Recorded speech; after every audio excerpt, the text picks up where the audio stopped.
దోమ మండలంలో ఉన్నటువంటి మైలారంలో ఒక బహిరంగ సభ జరిగిందని రాసుకుంటాం.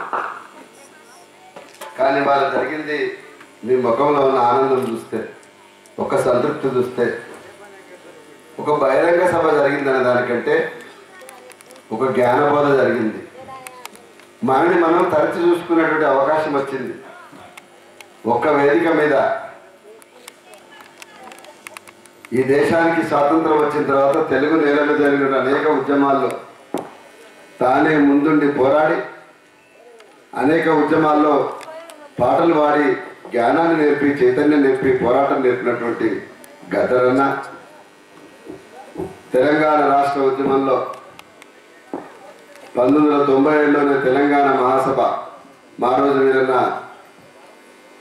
ప్రోత్సాహంతో మొదలుపెట్టినటువంటి 1997 తెలంగాణ మహాసభలో పనిచేసి తెలంగాణ రాష్ట్ర సమితిలో పోలిట్ బ్యూరోగా ఉండి ఇంతకుముందు గద్దరన్న చెప్పినట్టుగా సమైక్య పాలకులు నిర్బంధ చట్టాలు పెట్టి నల్ల చట్టం పెట్టి వరంగల్ జైల్లో వేస్తే మీ అందరి చైతన్యం మాదిగా బిడ్డలు సబ్బండ వర్ణాలు రోడ్ల మీదకి ఎక్కి చెరుకు సుధాకర్ని ఎందుకు అరెస్ట్ చేస్తావరా డాక్టర్ని ఏం హక్కు ఉందని నీకనంటే కోట్లు కొట్టేస్తే మానవ హక్కుల దినానికి 2 రోజుల ముందు నేను బయటకు వచ్చిన.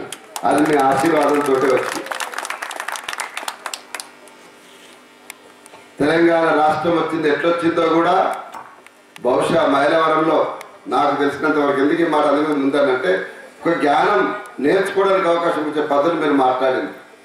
సిఆర్ యాదగిరి మాట్లాడేటప్పుడు తెలంగాణ రాష్ట్రం ఏర్పడడానికి కారణమైనటువంటి ఆర్టికల్ 3కు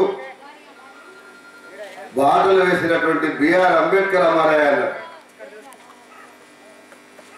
తెలంగాణ రాష్ట్రం తేవడానికి మనం కొట్లాడడం ఎట్ల కారణమో, విద్యార్థులు సమస్త కులాలు పోరాడడం ఎట్ల కారణమో, రాజ్యాంగంలో అవకాశం ఇచ్చినటువంటి అంబేద్కర్ కూడా అంతే మొక్కాలి. మనం మన బాధను కనిపెట్టినటువంటి సోనియా గాంధీ కూడా అంతే మనం రుణపడి ఉండాలి. పార్లమెంటులో చట్టం కావడానికి సహకరించిన అన్ని రాజకీయ పార్టీలు కూడా మనం ఖచ్చితంగా కృతజ్ఞత చెప్పాలి. కానీ దురదృష్టం ఏంటంటే ఈ రాష్ట్రం తేవడానికి నేనొక్కరిని కష్టపడితేనే, నేనొక్కరి జాతిపితనైతేనే తెలంగాణ వచ్చిందనేటువంటి ఒక విచిత్రమైన వాదన మధ్యన ఇవాళ గద్దరన్న ఒక మాట చెప్పిండు.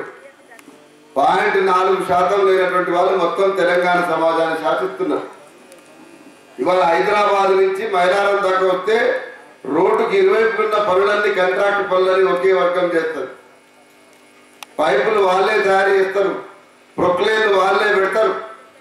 ఇవాళ శంషాబాద్ వస్తే శంషాబాద్ ఉన్నటువంటి చుట్టుపక్కల సమైక్య రాష్ట్రంలో ఆనాడు చంద్రబాబు నాయుడు ప్రభుత్వంలో రేపు మన దగ్గర శంషాబాద్ దగ్గర ఎయిర్పోర్ట్ కడతామంటే ఒక 10,000 ఎకరాల పైన భూమిని కేవలం ఆ సామాజిక కొనుక్కున్న నిజమైతే ఇప్పుడు తెలంగాణ రాష్ట్రం వచ్చిన తర్వాత శంషాబాద్ని రేపు ఒక జిల్లాని చేస్తే మనందరం కూడా రేపు ఇండస్ట్రియల్ కారిడార్ కావాలని చెప్పి 30-40 వేల ఎకరాల భూమిని ఒక్కసారి ఒక సామాజిక వర్గం తెలంగాణలో సమకూర్చుకున్నదంటే మరి మనం ఎవరి కోసం కొట్లాడి, మన త్యాగాలు ఎవరి కోసం చేసినాం? సకల జిల్లా సభలో కుమ్మరిసారి రోడ్డుకి ఎక్కింది, సాకలి బండ రోడ్డుకి ఎక్కింది, గౌడన్నలు మొత్తం గీత వృత్తిని రోడ్డు తీసుకొచ్చి చాలా వాళ్ళు మగ్గాలు తీసుకొచ్చి రోడ్డు తీసుకొచ్చారు. ఒక్క మాట చెప్పాలంటే సకల సబ్బండ వర్ణాల రోడ్డు మీద మేము తెలంగాణ కోసం ఉన్నటువంటి ఒక గొప్ప దృశ్యం ఆవిష్కరించింది వాస్తవం.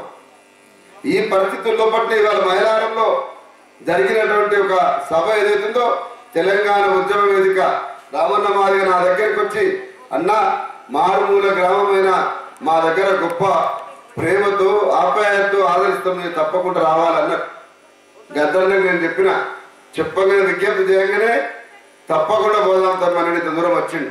బహుశా నాకు తెలిసినంత వరకు మైలారం చరిత్ర ధన్యమైందని చెప్పేసి నేను భావిస్తా ఉన్నాను. మహిళ దేశానికి వరం కాదు, శాపం. మహిళ పడడం అనేది ఏందో అది మంచి పద్ధతి కాదని చెప్పినటువంటి మహానుభావుడు బిఆర్ అంబేద్కర్.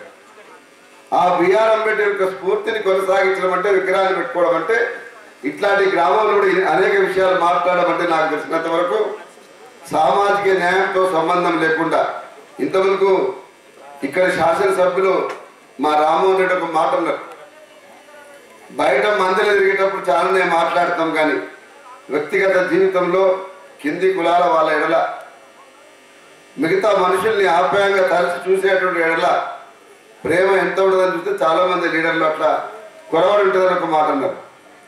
రేపు నిజంగానే 125 అడుగుల విగ్రహాన్ని రేపు హైదరాబాద్లో నిజంగానే ఈ ప్రభుత్వం నిటారుగా నిలబెడితే ఆనాడు సామాజిక న్యాయము తోటి వెలివాడలో ఉన్నటువంటి బిడ్డలలో ప్రేమ లేనటువంటి ఆ సభ కంటే ఇక్కడ ఉన్న ప్రతి బిడ్డ ప్రతి కులంలో వాళ్ళందరూ కూడా నా వాళ్ళని చూసేటువంటి ప్రజాప్రతినిధులు అందరూ కూడా ఇక్కడ విజయలక్ష్మి కానీ మిగతా వాళ్ళు కానీ ఎంపీటీసీ కానీ చాలా రకరకాల పార్టీలు కానీ ఉన్నాయి. మీ యొక్క ఆప్యాయత అంతకంటే ఉన్నతమైంది పెద్దదని అనుకుంటున్నా కాబట్టి మైలారంలో జరిగినటువంటి సభ హైదరాబాద్లో జరిగినటువంటి పెద్ద సభ కంటే కూడా చాలా గొప్పదని చాలా సంతృప్తిగా ఫీల్ అవుతాను. మరి వాళ్ళ రాష్ట్రం వచ్చిన తర్వాత దేనికోసం కొట్లాడాలి? తెలంగాణ రాష్ట్రం రాకముందుకే 1997లో ప్రహ్లాద్ ఇంతకుముందు 95లో భువనగిరి సభ జరిగితే తెలంగాణ కోసం ఆనాడు గద్దరనే మనందరికీ పరిచయం తెలంగాణ మొట్టమొదటి పాటను ప్రజలకు ఇంట్రడ్యూస్ చేసింది అక్కడనే. అక్కడి నుంచి మొదలు పెడితే ఈ నెల 26వ తారీఖున భువనగిరిలో బెల్లి లలిత తెలంగాణ కోసం పాట పాడి 17 ముక్కలైనటువంటి మన ఆడబిడ్డ ఇన్నేళ్ల తర్వాత ఆ పిల్లలు పెద్ద ఎత్తున ఇప్పుడు ఆమె సభ జరుపుకోవడానికి ఏర్పాటు చేస్తాము. అక్కడి నుంచి భువనగిరి నుంచి పోయినటువంటి సభ సూర్యాపేటలో ఆగస్టు 97న 11వ తేదీన ఆవిర్భవించింది. ఆ ఉద్యమం జరిగే నాడు జయశంకర్ సార్ ఒక మాట అడిగినాం, మనం తెలంగాణ రాష్ట్రం కోసం కొట్లాడితే మరి రేపటి పరిస్థితి ఏమిటి? మరి మనందరికీ మన కులాలకు ఆత్మగౌరవం ఉంటుందా? రేపు వాడు మరీ బలోపేతమై మనకు నష్టం చేస్తే ఎట్లా అంటే తెలంగాణ రాష్ట్రం రావడం ఇప్పటిదాకా పోరాడేందుకు వడవని ముచ్చటైతే తెలంగాణ రాష్ట్రం వచ్చిన తర్వాత ఆధిపత్యాన్ని వడిసిన ముచ్చట చేయాలంటే మీ చేతుల్లో ఉంటుంది. మీ పోరాటం మాత్రమే దానికి గీటు రాయితుంది, కొట్లాడడానికి అవకాశం ఉంటుంది. ముందు రాష్ట్రం కోసం కొట్లాడదామంటేనే ఇవాళ గద్దరనా కోదండరామా లేకపోతే జేఏసీలుగా మీరా నాకు తెలిసి నాకు బాగా గుర్తున్నది. మొట్టమొదటిసారిగా నేను పనికి వచ్చినప్పుడు రామన్న మొట్టమొదటిసారిగా ఉద్యమకారులు అందరూ ఒక దగ్గర తీసుకొచ్చినప్పుడు కులక్చర్లు కానీ గండేడు మండలంలో కానీ ఉద్యమం ఎంత గొప్పగా నడిచింది. మా ముకుంద్ నాగేశ్వర్ కానీ గంగే నాయక్ కానీ చాలా మంది కూడా అనేక మంది వాళ్ళందరూ ఒక దగ్గర పోగించినప్పుడు చాలా గొప్పగా చెప్పారు. మరి ఇంతమంది పోరాడినాం. మనం పోరాడినప్పుడు ఉన్నటువంటి ఒక ధైర్యం ఏంటి? ముందైతే రాష్ట్రం రాని, రాష్ట్రం వచ్చిన తర్వాత ఏలుతున్నటువంటి ఎవడైతే పాలన ఉన్నదో దాని తర్వాత మనదే రావాలని అనుకున్నాం. ఈ రాష్ట్రం వచ్చింది ఏ కారణాలు చేతెత్తింది? ఈ రాష్ట్రంలో ఇవాళ గద్దరన్న చెప్పినట్టుగా ఆ 0.4% ఉన్నటువంటి వాళ్ళు రాజ్యం చేస్తున్నప్పుడు మనం మిగతా వాళ్ళందరినీ ఒక దగ్గరికి ఎట్లా తీసుకురాగలుగుతాం? ఏం పోరాడగలుగుతాం? భవిష్యత్తులో ఈ ప్రజలకు మరో దోపిడికి రూపంగా ఉన్నటువంటి ప్రభుత్వాన్ని ఎట్లా తీసుకురాగలుగుతాం? ప్రజల ప్రభుత్వాన్ని తీసుకురాగలుగుతామా? పార్లమెంటరీ చట్టంలో ఒక ఓటుతో మాత్రమే అంటే గొప్ప హక్కు ఏదైతుందో అమ్ముకున్నటువంటి హక్కు, నష్టపోయినటువంటి హక్కు, భవిష్యత్తు తరాలకు భరోసా ఇచ్చేటువంటి ఒక హక్కుని కాపాడుకొని తెలంగాణ ఎట్లా కాపాడుకోవడానికి ఒక ప్రయత్నం అవసరం ఉన్నది.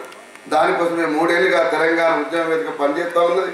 బహుశా ఈ రాష్ట్రంలో తెలంగాణ ఉద్యమ వేదిక అనే పూలిక చేసుకొని ఒక అంబేద్కర్ విగ్రహానికి ప్రయత్నం చేసి శిలాశాసనంలో నిలబెట్టుకున్నటువంటి మొట్టమొదటి గ్రామం మైలారం అనుకుంటున్న నేను దాన్ని కృషి చేసినటువంటి మీకు శిరస్సు వచ్చి ఒక ఉద్యమ వేదిక కన్వీనర్గా నమస్కరిస్తాను. తెలంగాణ